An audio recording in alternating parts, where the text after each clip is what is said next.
What if I told you that a global empire was taken down in part because it had too much silver? I mean, that sounds crazy, but what does the collapse of the Spanish Empire tell us about our own economic systems today? And are we destined to suffer the same fate that the Habsburg kings did over 300 years ago?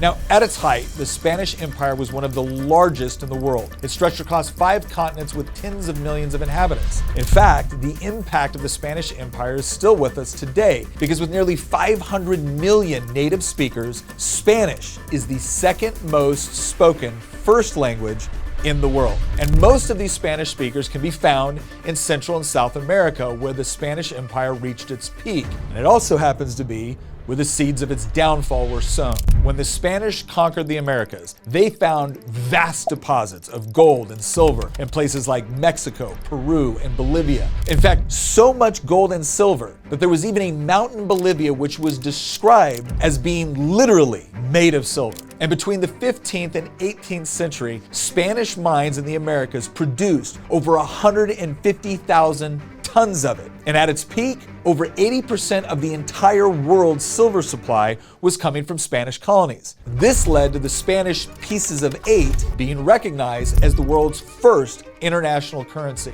In fact, in America, the Spanish dollar was considered legal tender all the way until 1857.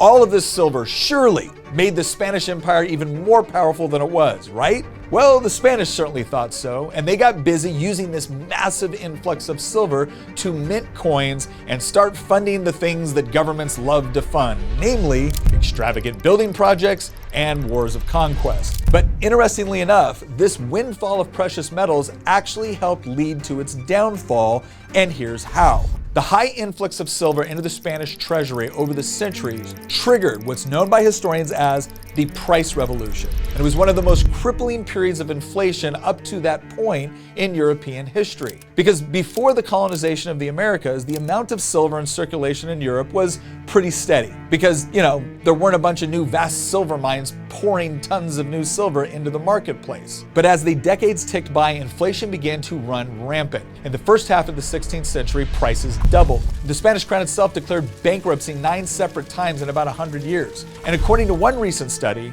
Spain actually became poorer because of the sheer amount of silver flowing into the country from the Americas. Now, was all of this because silver and gold are somehow bad in and of themselves for an economy? No, not at all. But when the primary use of these commodities is the creation of currency, you create monetary inflation. And nothing kills an economy quite like rapid inflation. Because ultimately, it isn't the amount of currency in circulation that determines the wealth of a nation, but the productive capacity to create the goods and services that the currency actually buys.